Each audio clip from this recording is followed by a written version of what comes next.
सतनाम श्री वाहिगुरु साहिब जीओ। टूटे बंधन जास के होआ साधु संग, जो राते रंग एक कै नानक गूढ़ा रंग। परम सन्मानयोग गुरु रूप गुरु खालसा साध संगत जी, वाहिगुरु जी का खालसा वाहिगुरु जी की फतेह। चल रहे लड़ीवार प्रसंग धन धन श्री गुरु गोबिंद सिंह साहिब जी महाराज जी दे अध्याय 24वें विच अज आपां एक सिख द्वारा गुरु जी नूं पारस भेट करन दा प्रसंग सरवण करांगे। आओ बड़े प्रेम नाल यह प्रसंग सरवण करिए। मुगलों की फौज नाल लड़दे लड़दे कई महीने बीत गए। मुगलों ने ਸਿੰਘਾਂ ਦਾ अन्न पानी जल सब बंद किया होया सी। फिर सारे ਸਿੰਘਾਂ ने सतगुरु जी के पास जाके अरदास की, हे सतगुरु जी, सानू सारिਆਂ ਨੂੰ मरण तो बचाओ, इन्हां ਨੂੰ अनाज दिओ जिस कारण बचे रहन, नहीं तो भुख करके बहुत संकट पाउणगे। ਸਿੰਘਾਂ ਨੂੰ भुखिया रहिंदियां 1 महीना बीत गया सी। पाओ राशन भी एक दिन विच नहीं मिलता सी। कमर कसे होए सन ते फिर जंग करते सन। आधार तो बगैर सन, इस करके आराम प्राप्त नहीं करते सन। सारी रात जागते रहंदे सन, रात मोर्चों में बैठे रहंदे सन, दिन समय फिर लड़ते सन। हाथी घोड़े विशाल सूरवीर सन। सर्व प्रकार के जिहड़े सेवकां दे समूह सन, वह गुरु जी के दर्शनां भरोसे रहिंदे सन। वह सारा दिन संतोख धार के बतीत करते सन। गुरु जी के ध्यान करके उन्हां दे प्राण टिके हुए सन। चारे पासे तुरकां दा घेरा है, इस करके सब नूं बहुत वड्डा कष्ट है।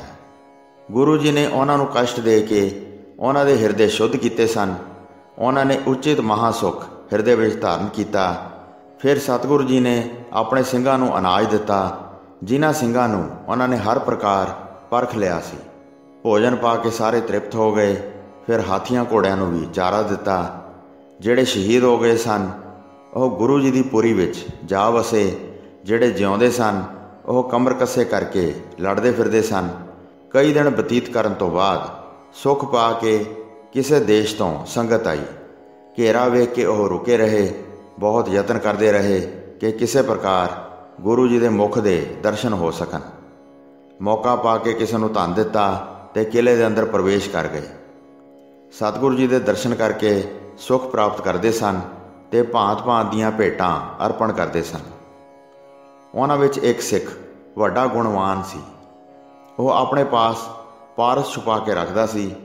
तुरक आदि जिहड़े होर राजे सन, उन्हां पासों वह बहुत डर धारण करदा सी। उसने ਸਿੰਘਾਂ की हालत वेखी। इस समय सारियां वस्तां खत्म हो चुकियां सन। सारे ही कष्ट पा के रह रहे सन। मन भाउंदा भोजन नसीब नहीं सी हुंदा। उसने सोचा कि यह पारस मैं गुरु जी नूं दे के सारी गरीबी दूर कर दियांगा। ਸਿੰਘ सब वस्तुआं नूं बड़े सुख नाल लैणगे। इस दा बड़ा फल प्राप्त होवेगा। सतगुरु जी भी पारस लैके बहुत प्रसन्न होणगे। इस प्रकार विचार के तुरंत पारस कढ़िया ते गुरु जी के चरण कमलों के पास रख दिता। मन दे विच उसने वड्डा हंकार धारण किया। उस समय हाथ जोड़ के बोलिया, प्रभु जी, यह पारस मैं दिता है, जिस नाल हर प्रकार की गरीबी दूर हो जाएगी। यह सतगुरु जी के बहुत कार्य सुधारेगा। फिर तुहाडी सेना तुरकां पासों नहीं हारेगी। हे मालक जी, मन भाउंदा धन प्राप्त करो, ये तुहाडे सारे दुख सुख दूर कर देवेगा। इस प्रकार कह के मन विच हंकार धारण करदा सी कि मैं गुरु जी के उत्ते वड्डा उपकार किया है। उस मनुख के हिरदे की गल जान के गुरु जी ने पारस नूं अपने हत्थ विच फड़िया ते चंगी रीत नाल पारस नूं वेख्या।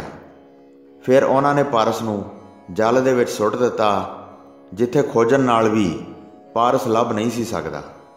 सिख वेख के बहुत हैरान होया ते एक टक प्रभु जी वल वेखण लगा। अमोलक वस्तु भारी दुर्लभ सी। जगत विच यह किसी स्थान तो भी प्राप्त नहीं हो सकती है। उसकी कीमत गुरु जी ने नहीं जानी है। पत्थर वांग पानी विच सुੱਟ दिता है। क्यों मैं दिता, बड़ा दुखी होया। मन चिंता दे वस हो के कैदी हो गया।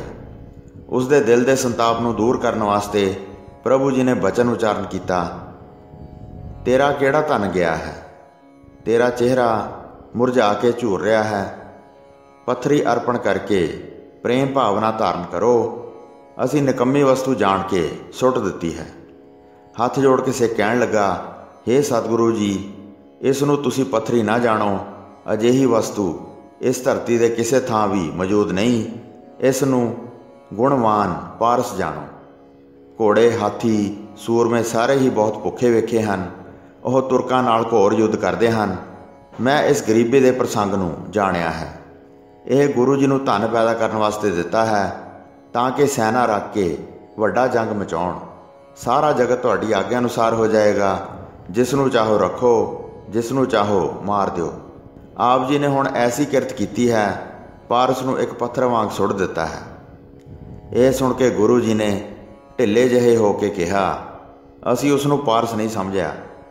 जे उसकी वड्डी कीमत जाणदे तां उसनूं जल विच क्यों सुट दिंदे। हुण अपने हिरदे की चिंता विसार दिओ। साडा शरीर ही पारस है, इस बारे विचार करो। सारी माया जिसकी आग्या अनुसार है, चाहे सारी दे दईए, चाहे सारी खो लईए। सिख चुप करके मन विच कहण लगा, किवें जाणीए, मैं तो सब कुछ वेख्या नहीं है। जे सारे जगत के मालक हैं तां पारस बन के मैनूं विखाउण। कि पारस वांग किसी वस्तु नूं छूहण नाल उसनूं सोना बना दिंदे हैं। मेरे हिरदे विच तद ही ज्ञान होवेगा, वेखण तो बगैर मैं किवें पतीत जावां। इस प्रकार बहुत गिणतियां करके चित्त विच चिंता धार के बैठा रहा। सतगुरु जी उसकी गति समझ के ते सिख दा भरम दूर करने वास्ते पेशाब करने वास्ते गुरु जी उठ के चले गए। नेड़े बैठ के ही पेशाब किया। फिर उठ के खड़े हो के उस सिख वाल वेख्या ते उस सिख का नाम लैके बुलाया, जल लियाओ, हथ साफ करिए। यह सुन के वह सिख पानी लैके पहुँच गया। खड़े हो के सिख ने गुरु जी के हथ धोआए। सिख ने पेशाब वाल अपनी नज़र चलाई। जिथे जिथे धरती ते धार पई सी, उत्थे सोना जगमग करके चमक रहा सी। काफ़ी देर तक वह विचारदा रहा, तसल्ली करन लई चंगी तरह वेखदा रहा। फिर यह निश्चा हो गया कि सोना ही है। फिर प्रसन्नता रहित हो के बैठ गया। महिमा समझ गया सी, फिर भी पछताउंदा सी, मैं पारस क्यों देना सी जे बाद विच गवाउणा ही सी। मानो मैनूं जंगल विच लुट लिया है। मन विच अनेक प्रकार दीयां गिणतियां गिणदा सी। सिख दी चिंता दूर करने वास्ते सोढी कुल दे श्रोमणी बोले, जे चित्त विच पारस की अभिलाषा है तां आलस छड्ड के जल विच वड़ जाओ। डुबकी लाओ ते लभ के लियाओ। अपने पास रख के हिरदे विच प्रसन्न होवो।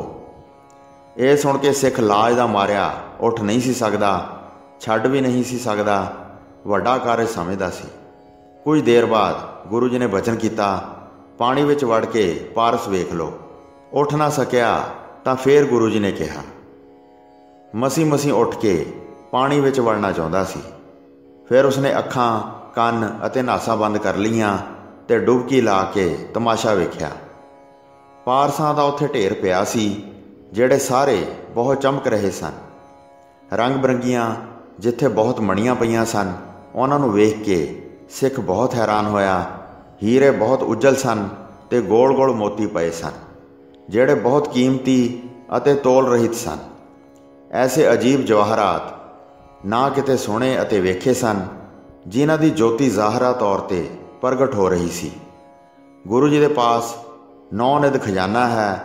गुरु जी के महान धन दौलत नूं वेख्या, तुरंत बाहर निकल के अपने भरम नूं गवाया। करामात वेख के सिख दा मन निर्मल हो गया। फिर गुरु जी के चरण कमलों नाल लिपट गया।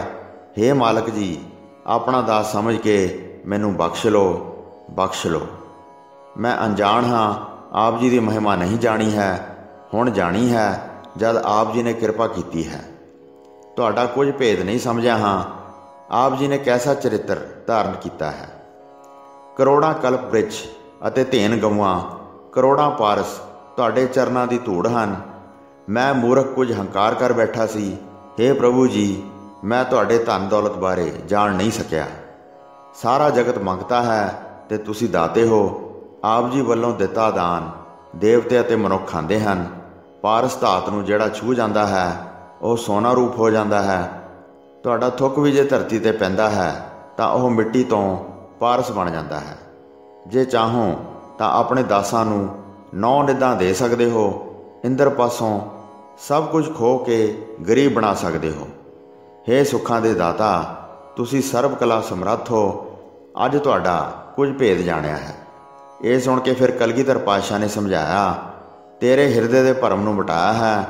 ਅੱਗੋਂ ਤੋਂ ਇਸ ਪ੍ਰਕਾਰ ਦ੍ਰਿੜ ਸਿੱਖਿਆ ਧਾਰਨ ਕਰੋ। ਜਦ ਕਿਸੇ ਮਹਾਂਪੁਰਖ ਦੇ ਪਾਸ ਜਾਈਏ ਤਾਂ ਹਿਰਦੇ ਵਿੱਚ ਕਦੀ ਵੀ ਹੰਕਾਰ ਨਾ ਧਾਰਨ ਕਰੀਏ। ਸਭ ਪ੍ਰਕਾਰ ਆਪਣੇ ਵਿੱਚ ਛੋਟਾਪਨ ਸਮਝੀਏ। ਤੁਰਕ ਬਾਦਸ਼ਾਹ ਅਤੇ ਹੋਰ ਰਾਜੇ ਲੱਖਾਂ ਦੀ ਗਿਣਤੀ ਵਿੱਚ ਜਿਹੜੇ ਸਾਨੂੰ ਪੂਰਨ ਵੈਰੀ ਸਮਝਦੇ ਹਨ, ਉਹ ਸਾਡੇ ਇੱਕ ਤੀਰ ਦੀ ਮਾਰ ਨਹੀਂ ਹਨ। ਅਸੀਂ ਸਾਰੇ ਜਗਤ ਨੂੰ ਹੀ ਭਸਮ ਕਰ ਸਕਦੇ ਹਾਂ। ਮਨੁੱਖ ਵਿਚਾਰੇ ਸਾਡੇ ਅੱਗੇ ਕੀ ਹਨ? ਦੇਵਤੇ ਅਤੇ ਰਾਖਸ਼ ਵੀ ਸਾਥੋਂ ਭਾਰੀ ਡਰਦੇ ਹਨ। ਕਲਯੁਗ ਵਿੱਚ ਮਨੁੱਖਾਂ ਦੀ ਜੈਸੀ ਲੀਲਾ ਹੈ, ਸਾਰੇ ਉਸ ਅਨੁਸਾਰ ਹੀ ਵਰਤਾਰਾ ਕਰਦੇ ਹਨ। ਘੋੜੇ, ਹਾਥੀ ਅਤੇ ਸੂਰਬੀਰ ਜਿਹੜੇ ਭੁੱਖੇ ਹਨ, ਇਹਨਾਂ ਨੇ ਅਨੇਕ ਰੀਤੀਆਂ ਨਾਲ ਦੁੱਖ ਬਰਦਾਸ਼ਤ ਕੀਤੇ ਹਨ। ਸ਼ੁੱਧ ਆਤਮਾ ਹੋ ਕੇ ਸ਼ਹੀਦ ਹੁੰਦੇ ਹਨ। ਸੰਚਿਤ ਕਰਮ ਜਿਨ੍ਹਾਂ ਦਾ ਅਜੇ ਫਲ ਹੋਣਾ ਹੈ, ਉਹ ਸਭ ਸੜ ਜਾਣਗੇ। ਮੁਕਤੀ ਪ੍ਰਾਪਤ ਕਰਕੇ ਸਾਰੇ ਸਾਡੀ ਨੇੜਤਾ ਪ੍ਰਾਪਤ ਕਰਨਗੇ। ਜਿਹੜੇ ਕਾਮਨਾ ਧਾਰਨਗੇ ਉਹ ਧਰਤੀ ਦੇ ਰਾਜੇ ਬਣਨਗੇ। 4 ਪਦਾਰਥ ਆਪਣੇ ਹੱਥ ਵਿੱਚ ਪ੍ਰਾਪਤ ਕਰਨਗੇ, ਜਿਹੜੇ 4 ਪਦਾਰਥ ਤਪ ਤਪਣ ਨਾਲ ਵੀ ਹੱਥ ਵਿੱਚ ਨਹੀਂ ਆਉਂਦੇ ਹਨ। ਸਭ ਪ੍ਰਕਾਰ ਇਹਨਾਂ ਦਾ ਭਲਾ ਕਰਾਂਗੇ। ਜਿਹੜਾ ਵੀ ਇੱਕ ਵਾਰ ਮੇਰਾ ਸਿੱਖ ਬਣੇਗਾ, ਉਹਨਾਂ ਦਾ ਮੈਂ ਸਹਾਇਕ ਬਣ ਕੇ ਕਲਿਆਣ ਕਰਾਂਗਾ। ਜਨਮ ਮਰਨ ਅਤੇ ਹੋਰ ਸਾਰੇ ਸੰਕਟ ਦੂਰ ਕਰਾਂਗਾ। ਇਸ ਤੋਂ ਉਪਰੰਤ ਹੋਰ ਵੀ ਹੇਤ ਹਨ। ਮੇਰੇ ਮਹਾਨ ਸਿੱਖ ਇਸ ਬਾਰੇ ਜਾਣਦੇ ਹਨ। ਸਿੱਖ ਨੇ ਤਦ ਕਿਹਾ, ਸਭ ਖੇਡਾਂ ਖੇਡਦੇ ਹੋ, ਪਰ ਆਪਣਾ ਚਰਿੱਤਰ ਆਪ ਹੀ ਜਾਣਦੇ ਹੋ। ਅਸੀਂ ਥੋੜ੍ਹੀ ਬੁੱਧੀ ਵਾਲੇ ਕੀ ਜਾਣਦੇ ਹਾਂ? ਯਥਾ ਯੋਗ ਤੁਸੀਂ ਕੌਤਕ ਕਰਦੇ ਹੋ। ਇਹ ਸੁਣ ਕੇ ਗੁਰੂ ਜੀ ਨੇ ਪ੍ਰਸੰਨ ਹੋ ਕੇ ਕਿਹਾ, ਵਰ ਮੰਗੋ ਜਿਵੇਂ ਤੁਸੀਂ ਇੱਛਾ ਧਾਰਨ ਕੀਤੀ ਹੈ। ਹੱਥ ਜੋੜ ਕੇ ਫਿਰ ਸਿੱਖ ਨੇ ਸੁਣਾਇਆ, ਤੁਹਾਡੇ ਦਰਸ਼ਨ ਕਰਕੇ ਸਭ ਕੁਝ ਪਾ ਲਿਆ ਹੈ। ਜੇ ਹੁਣ ਮੇਰੇ ਗੁਰੂ ਜੀ ਕੁਝ ਦੇਣਾ ਚਾਹੁੰਦੇ ਹੋ ਤਾਂ ਭਵਜਲ ਦਾ ਫੇਰਾ ਮਿਟਾ ਦਿਓ। ਤੁਹਾਡੇ ਨਾਲ ਜਿਹੜਾ ਮੇਰਾ ਪ੍ਰਸੰਗ ਹੋਇਆ ਹੈ, ਜਿਹੜਾ ਮਨੁੱਖ ਇੱਕ ਵਾਰ ਪੜ੍ਹੇ ਜਾਂ ਸੁਣੇ, ਉਹ ਸਿੱਖ ਗੁਰੂ ਜੀ ਦੀ ਸ਼ਰਧਾ ਪਾਏ ਤੇ ਤੁਹਾਡੇ ਚਰਨਾਂ ਵਿੱਚ ਜਾ ਕੇ ਸਮਾ ਜਾਵੇ। ਗੁਰੂ ਜੀ ਨੇ ਫਿਰ ਕਿਹਾ, ਇਸ ਤਰ੍ਹਾਂ ਹੀ ਹੋਵੇਗਾ। ਉਹ ਚਤੁਰ ਸਿੱਖ ਫਿਰ ਗੁਰੂ ਜੀ ਦੇ ਪਾਸ ਰਿਹਾ। ਪ੍ਰੇਮ ਪਾ ਕੇ ਗੁਰੂ ਜੀ ਦੇ ਨਾਲ ਲਿਵ ਲੱਗ ਗਈ ਤੇ ਉਚਿਤ ਮੁਕਤੀ ਪ੍ਰਾਪਤ ਕਰਕੇ ਵੱਡੇ ਭਾਗਾਂ ਵਾਲਾ ਹੋ ਗਿਆ। ਸੋ ਸਾਧ ਸੰਗਤ ਜੀ, ਇੱਥੇ 6ਵੀਂ ਰੁੱਤ ਦਾ 24ਵਾਂ ਅਧਿਆਇ ਸਮਾਪਤ ਹੁੰਦਾ ਹੈ ਜੀ। ਪ੍ਰਸੰਗ ਸੁਣਾਉਂਦੇ ਹੋਈਆਂ ਅਨੇਕ ਭੁੱਲਾਂ ਚੁੱਕਾਂ ਦੀ ਖਿਮਾ ਬਖਸ਼ੋ ਜੀ। ਵਾਹਿਗੁਰੂ ਜੀ ਕਾ ਖਾਲਸਾ, ਵਾਹਿਗੁਰੂ ਜੀ ਕੀ ਫਤਿਹ।